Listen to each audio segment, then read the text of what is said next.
Kali ini kita kedatangan motor Beat Honda Matic Beat dengan kendala ban depannya bocor. Jadi ini ban tubeless yang dikasih ban dalam terus kemudian bocor ya. Oke, lanjut. Sekarang kita siapkan alat-alatnya dulu. Oke, pertama-tama saya lepas dulu tutup dopnya ya. Setelah saya lepas tutup dopnya, kemudian saya siapkan pembuka spentilnya ya. Ini saya lagi nyari pembuka spentilnya.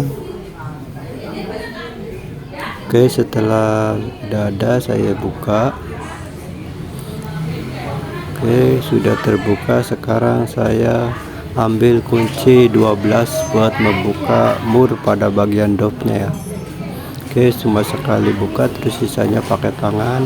Lanjut saya tekan-tekan ban bagian samping seperti biasa supaya pelek sama bannya tidak menempel ya. Cuma ini kondisinya, jadi karena udah kempes terus tetap dinaikin sama si penggunanya, jadi si ban dalamnya udah namanya apa sih, kayak jadi kejepit ban luar, jadi lumayan cukup susah ya. Ini saya pakai bantuan dengkul kaki karena lumayan susah.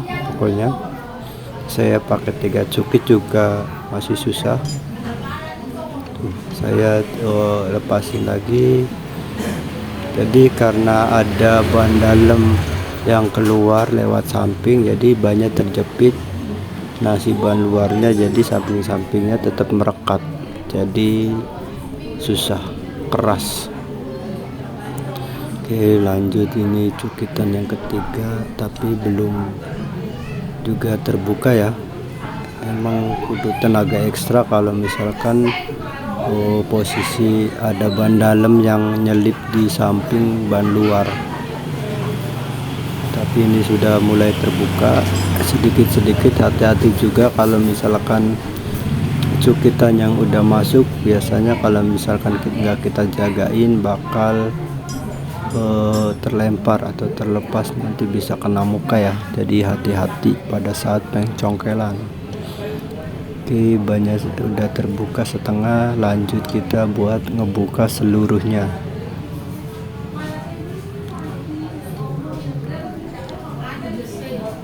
Oke, buka dengan hati-hati supaya bagian ban dalamnya tidak terkena cukitan. Oke, setelah terbuka semuanya, lanjut saya ambil bagian ban dalamnya. Nah, bagian ban dalam sudah tercabut, sekarang tinggal tarik sambil kita putar banyak. Kemudian bagian dopnya kita keluarin juga. Oke, setelah bisa kita keluarkan, lanjut kita melakukan pengecekan dengan menggunakan air ya. Pertama kita dopnya dulu masukin, kemudian kita pompa, lanjut kita rendam ke air. Setelah kita rendam ke air, kita bakal tahu apakah bagian mana yang bocor. Oke, nanti kelihatan juga dari sini. Kemudian kita pompa dulu. Nah, setelah mengembang, kita masukin langsung ke air, dan ini langsung ada busanya. Jadi bocornya itu bagian samping dekat dop. Untung belum mendekati dop, jadi masih bisa kita tambal ya. Oke, saya lanjut memutar buat melakukan pengecekan. Barangkali ada lebih dari 1 lubang, jadi saya lakukan tetap pengecekan muter ke seluruh bagian ban. Oke, setelah kita tandain, lanjut kita bakar dengan alat pres ya.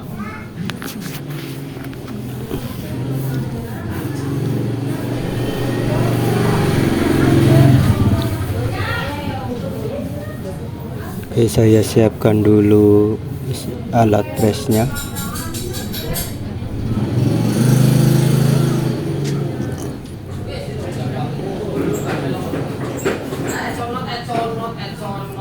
Oke. Nah, di sini saya mau lakukan proses pengerokan pada bagian yang tadi ada lubangnya ya.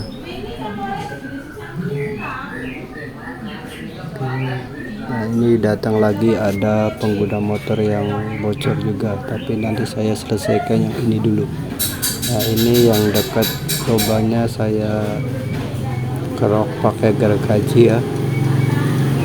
Saya kerok pakai gergaji supaya bagian bannya tidak basah, kemudian juga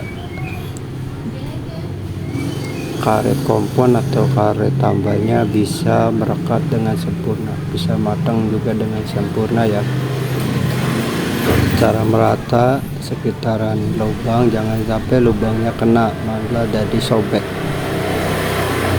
Tetap hati-hati, tetap teliti dalam melakukan pekerjaan.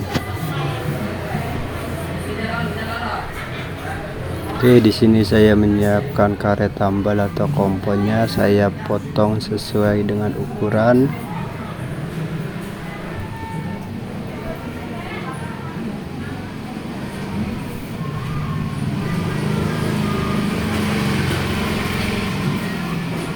Oke, setelah ukurannya pas, saya tempelkan ke bagian yang berlubang tadi ya. Saya tempelkan, kemudian saya siapkan bagian pembakarannya. Jangan lupa dikasih kaleng sama karet juga ya. Nah, kaleng ini gunanya supaya ketika proses pembakarannya matang itu akan otomatis terlepas, sedangkan kalau kita tidak pakai kaleng bisa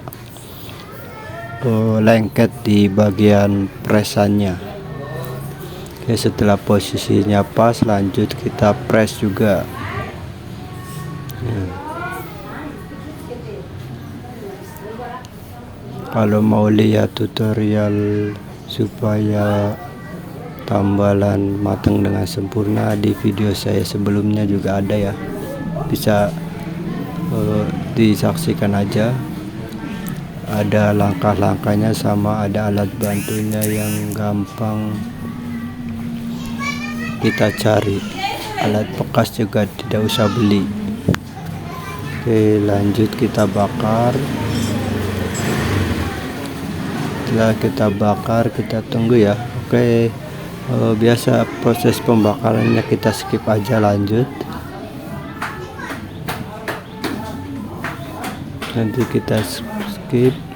Oke, kita biar kelihatan, saya turunin kameranya ya. Oke, ini sudah proses pembakarannya. Nah, ini proses pembakarannya sudah selesai, apinya juga udah mati. Saya kendorkan bagian presanya. Nah, perhatikan, setelah saya kendorkan bagian presanya, kemudian saya tarik karetnya. Nah, kaleng bakal langsung terlepas ya, tidak lengket sama sekali. Ini buktinya kalau proses tambalannya matang dengan sempurna. Oke, setelah proses presan selesai, lanjut kita rendam ya, rendam ke air supaya tidak panas. Kemudian kita lakukan cek ulang.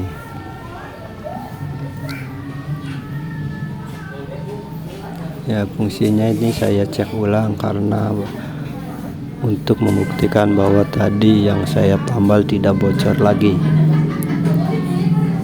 Oke, setelah saya pompa, saya masukin ke air dan hasilnya bagus, tidak ada kebocoran.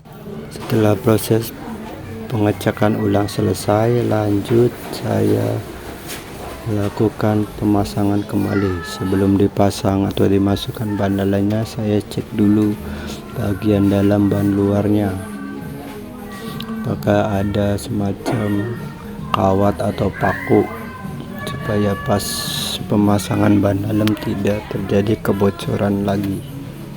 Jadi setelah dirasa aman ban luarnya, kita masukin ban dalamnya secara pelan-pelan. Masukinnya juga kita agak ditekuk ya, dalam arti maksudnya jangan sampai si ban dalam di dalamnya itu mengembang. nanti efeknya malah bakal bisa bikin kena cukitan pada saat kita mencukit ban. Oke, setelah itu saya tekan titik. Nah, bagian seperempat udah masuk, lanjut kita masukin pakai cukit ya. Nah, saya tekan-tekan dulu.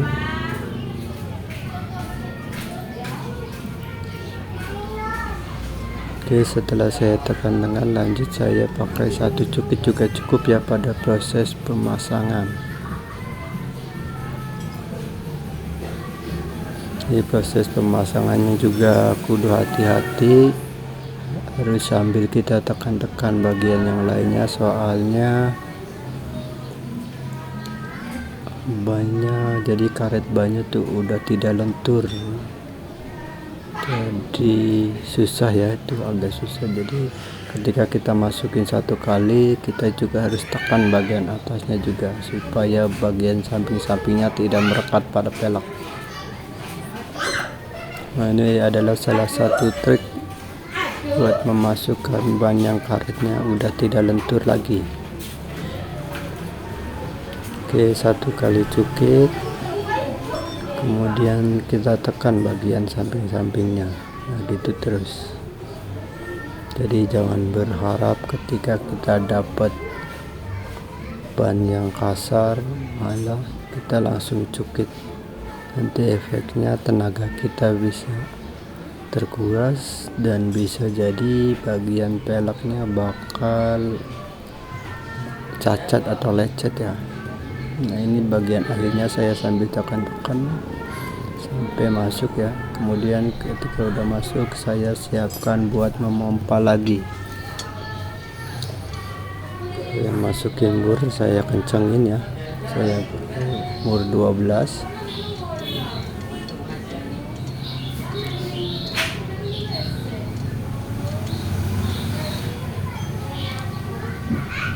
Setelah masuk, lanjut saya masukkan spentilnya, kemudian saya kencangkan, lalu kemudian saya pompa. Jadi saya pompa.